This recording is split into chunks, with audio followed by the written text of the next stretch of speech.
Oi pessoal, tudo bem? Professor César falando. Ó o dedinho aqui, ó. Vou continuar exatamente daqui, tá? Vazão do gás de arraste. Muito bem. Então é assim, ó. É uma segunda variável que a gente vai aprender a pensar. Vamos montar a programação então aqui, ó. Vazão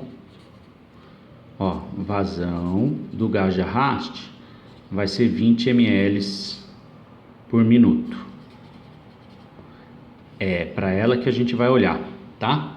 Vou colocar as demais aqui, né? As demais variáveis. Então vou programar o equipamento, né? Temperatura da coluna. O tio tá inventando os valores só para você entender, tá? A gente tá brincando de imaginar, gente. Então, temperatura da coluna 90 graus Celsius. Temperatura de injeção 100 graus Celsius. Temperatura de saída 120. Quantidade que eu vou pegar na seringuinha 3 microlitros. Pronto, estou definindo o parâmetro lá de saída. Peguei a amostra. Eu tenho que ligar o equipamento e programar ele de alguma maneira. Eu escolhi dessa maneira, tá? O operador experiente, pela amostra, né, e as supostas substâncias que tem lá dentro, ele já sabe mais ou menos o que ele vai usar, qual que é o tipo de coluna que ele vai usar, se é mais polar, se é menos polar, as temperaturas, tudo isso ele já sabe mais ou menos, tá? Mas ele vai ter que fazer por tentativa e erro, às vezes não sai de primeira, aliás, na maioria das vezes não sai de primeira. Muito bem, vazão do gás de arraste. A vazão inicial que eu coloquei foi 20 ml por minuto. Ó, nós definimos essa condição de operação e a vazão 20 ml por minuto. É ela só que a gente vai variar, as demais a gente não mexe, ok? Então, peguei lá a quantidade de 3 microlitros e injetamos no equipamento. O que vai acontecer? Tá ali, ó, vai gerar um cromatograma. Saiu o piquinho do tempo morto, saiu a primeira substância, saiu a segunda substância, a terceira, a quarta e a quinta. Vixe, que cromatograma cagado, né? O que esse cromatograma diz pra gente, né? Vamos olhar lá para a coluna, vai. Vamos olhar lá para a coluna. Qual que é a função da fase móvel do gás de arraste? Empurrar a minha amostra pela coluna, né? A vazão é de 20 ml por minuto. Essa vazão tá baixa, tá pequena ou tá grande? Tá pequena. Por que tá pequena? Porque ele não tá conseguindo empurrar. Ó, os componentes da minha amostra ficaram muito tempo aqui, ó. Ficaram muito tempo, andaram bem devagarinho aqui, ficaram cozinhando o galo tempão. Saíram lá na frente no cromatograma e aí deu tempo do pico esborrachar. O pico esborrachou porque demorou. A grande sacada da cromatografia gasosa é não deixar a amostra durante muito tempo dentro da coluna, porque aí o pico esborracha, ocorre o processo de difusão. E aí para fazer análise quantitativa é uma merda, tá? Então, se a gente for pensar só na vazão do gás de arraste, o que a gente pode fazer para melhorar esse cromatograma? Aumentar a vazão. Quando eu aumento a vazão, é como se eu estivesse empurrando com mais força os meus componentes da minha amostra, permitindo que eles tenham menos interação com a coluna, e eles vão sair mais rápidos aqui no detector, ok? Eles vão sair mais rapidamente. Então, olha só, o que a gente descobriu olhando para esse cromatograma? A gente descobriu que a vazão está muito baixa. O que a gente faz? Mantém todas as outras variáveis e altera a vazão. Qual vai ser a vazão então? Não sei. É tentativa e erro, gente. 40 ml por minuto. Vou chutar.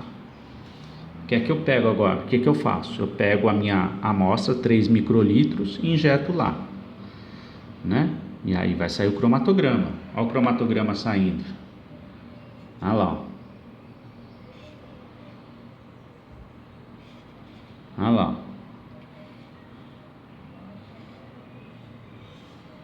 Olha lá. Melhorou, né? Ó, esse pico chegou para cá, esse aqui chegou para cá, né? Deu uma empurrada neles, né? Demorou menos, por quê? Porque a vazão do gás de arraste aumentou, tá? Ainda tá bom? Já tá bom? Não, ainda não tá bom. O que é que eu faço? Eu vou aumentar para 60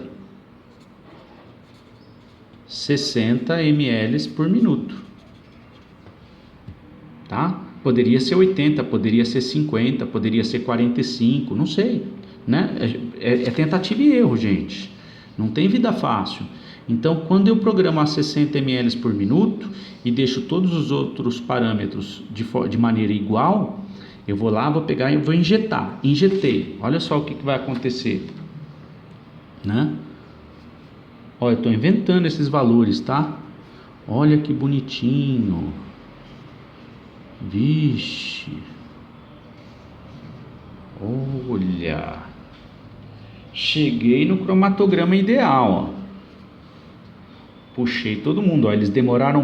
Ó, a grande sacada é trazer os picos o mais próximo do tempo morto possível. O que significa que o pico está chegando próximo do tempo morto? Significa que ele está interagindo menos com a coluna, né? Mas tem que ser o tempo suficiente para conseguir separar, para que haja separação dos componentes, tá? Se o componente é muito parecido com o outro, né, não acontece a separação. Então tem que jogar eles um pouquinho mais para lá, para dar tempo para separar, tá? Mas aqui, como a gente está fazendo um exemplo, a gente está inventando tudo, brincando, né, com a imaginação, né? Com 60 ml por minuto foi o que a gente conseguiu de melhor, tá? Poxa, aí você pode pensar, professor, mas acho que talvez a gente consiga puxar esse cara mais para cá, deixar esse pico mais fino, esse cara mais para cá e deixar esse pico mais fino. Então vamos propor mais uma? A vazão de 80 ml por minuto? Vamos lá, vazão de 80 ml por minuto. Olha o que vai acontecer com o cromatograma. Olha lá. Encavalou. Ficou bom? Não ficou. Pode ser que com 70 junte tudo e não encavale. Enfim, a lógica é essa. Percebe? Conseguiram entender a lógica? Tudo tem um limite, né? O que eu percebi a partir da primeira injeção? Eu percebi que quanto maior a vazão, melhor. Mais eu puxo esses picos para cá, menos tem interação dos componentes com a coluna e, portanto, os picos vão ficar menos tempo e vão, né, ficar mais estreitos, ok? Chegando num limite, né? A partir desse limite começa a haver um encavalamento aqui dos picos. Pode ser que por tentativa e erro eu ache que a vazão ideal seja 67 ml por minuto, que eu consiga um negócio do tipo assim, ó. Não é isso?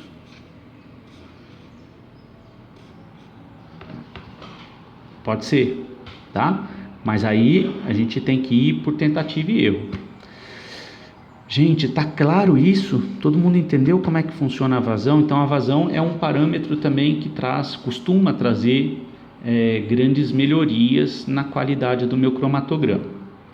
Muito bem, vamos pensar agora num terceiro aspecto, que é a quantidade de amostra injetada. Item 3. Quantidade de amostra injetada, que é a quantidade de amostra que eu vou pegar na minha seringa, tá? Na minha seringa da cromatografia. A seringa, o que eu costumava mexer tinha de 0 a 10 microlitros. Tem seringas menores, seringas maiores, mas o comum muitas vezes é você pegar uma seringuinha que tem aí até 10 microlitros, tá? Então a pergunta é, qual que é a quantidade que eu uso? É 1, é 2, é 3, é 4, é 5 microlitros? Né? Eu preciso definir esse parâmetro. Lembrando, esse parâmetro ele já não traz grandes melhorias na qualidade do cromatograma. Então aqui a gente já está falando de ajuste fino, tá? Ajuste fino, ele vai trazer melhorias discretas na qualidade do meu cromatograma. Então, o tio trouxe aqui, mexendo com as minhas coisas da época do curso técnico, eu achei o relatório de uma menina que estudou comigo, a tal de Flávia, né? Aqui, olha que legal, gente, década de 90 isso aqui e tal. Olha o nominho dela aqui, Flávia, não sei se dá pra ver, dá, né? Então aqui nesse relatório, ó que legal, né? É legal sentir o cheiro do cromatograma, ó o cromatograma aqui, gente, ó os cromatogramas aqui, tá? Isso aqui é um cromatograma de uma amostra injetada. Esse aqui é um cromatograma de outra amostra injetada. Esse aqui é um cromatograma de outra amostra injetada. São cromatogramas reais, tá? Ó a carta, né? Esse aqui é o papel de antigamente que a gente ficava a canetinha aqui e o papel ficava correndo. Corria e a canetinha fazia assim, né? Olha, é isso aqui, tá? O que é muito legal aqui, gente, é que nesse relatório, um dos objetivos era verificar de que maneira que a quantidade de amostra que eu coloco na seringa influencia na qualidade do meu cromatograma, ou seja, na qualidade dos meus picos. Então é ajuste fino, se você reparar bem, aqui está escrito 2 microlitros. Então esse aqui é o cromatograma onde eu peguei uma amostra de 2 microlitros.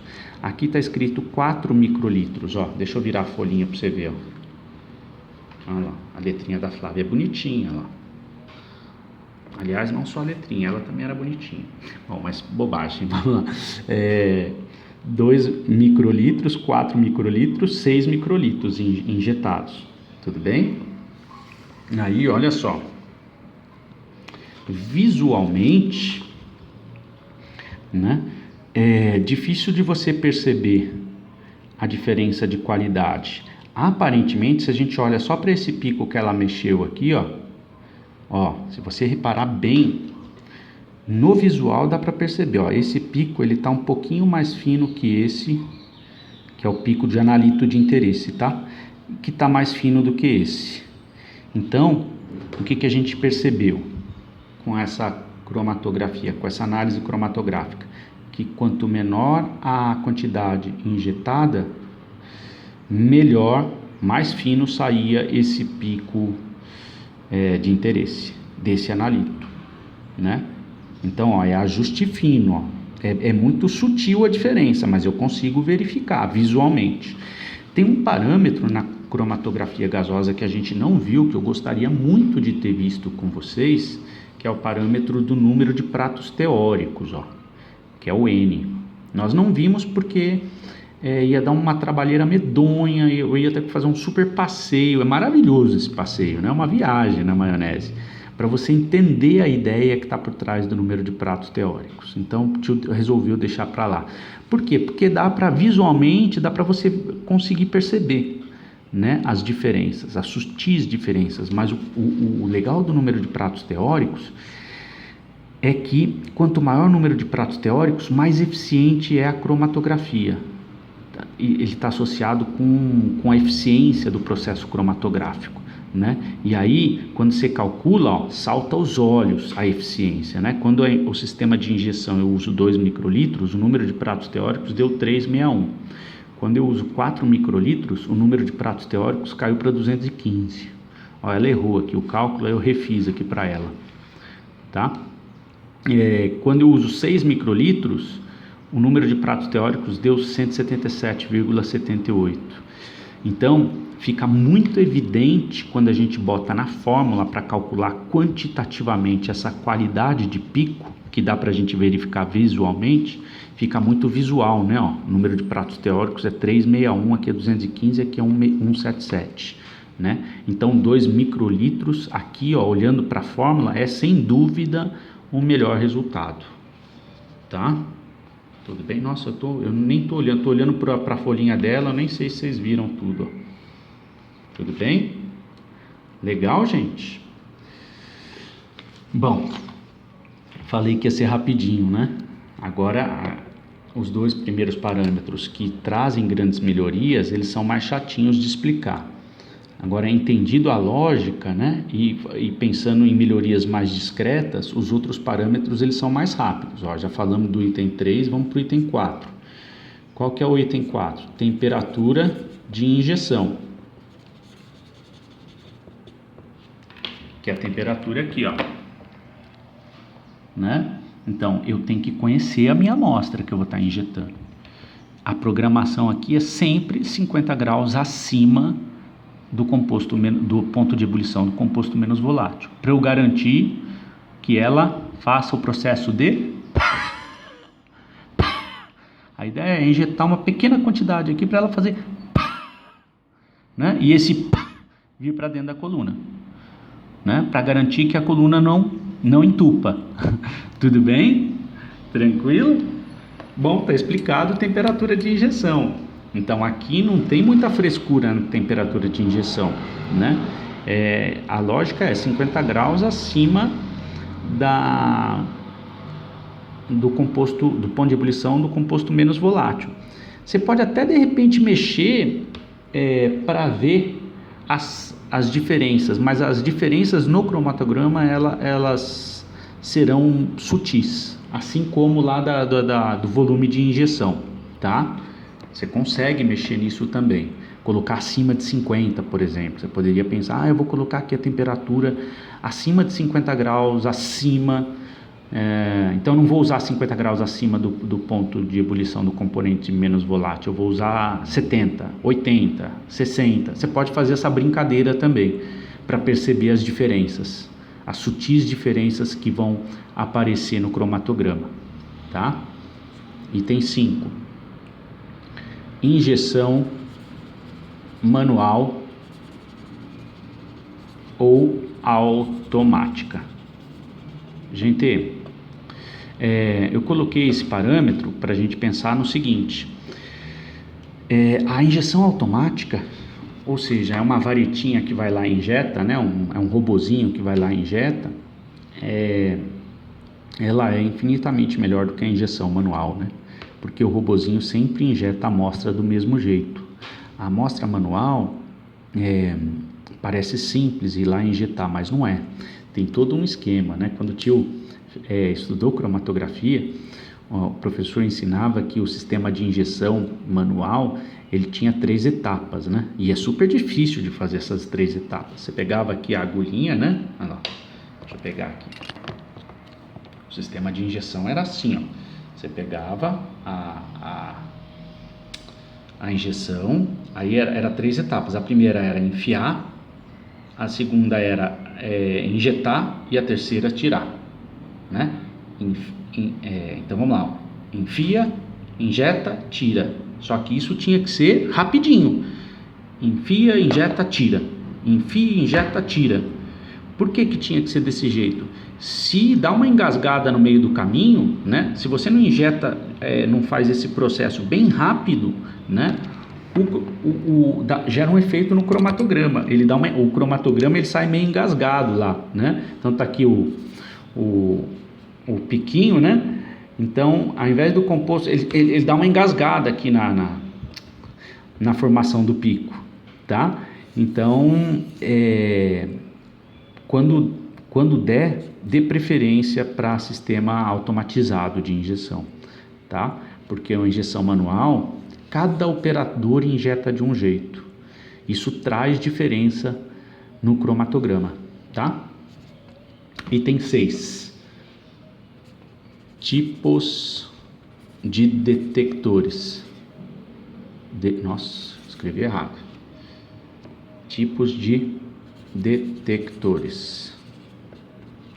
Bom, eu coloquei isso daqui mais para a gente pensar no seguinte: existem detectores que enxergam tudo de diferente que passa lá na frente dele, que são os universais, né?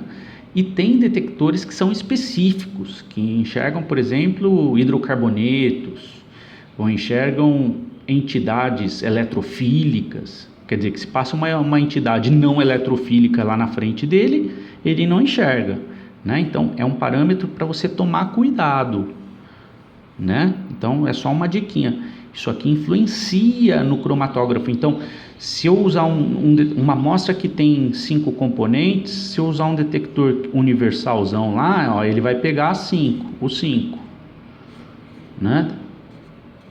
Olha lá, ele vai pegar os 5. Agora, dependendo do detector que eu usar, vamos supor que essa substância seja eletrofílica e as demais não, né? A mesma amostra, se eu usar um detector que só detecta substância eletrofílica, ele só vai enxergar isso aqui, ó. O cromatograma vai sair assim, ó. Mas não, ó, tem 5 componentes na amostra, mas ele enxerga só um, tá? Então, tipo de detector é um parâmetro fundamental que você deve pensar e que vai interferir demais no tipo de cromatograma que vai sair na tua frente, tá? Então, é uma coisa que você tem que tomar cuidado. 7º parâmetro: polaridade da coluna.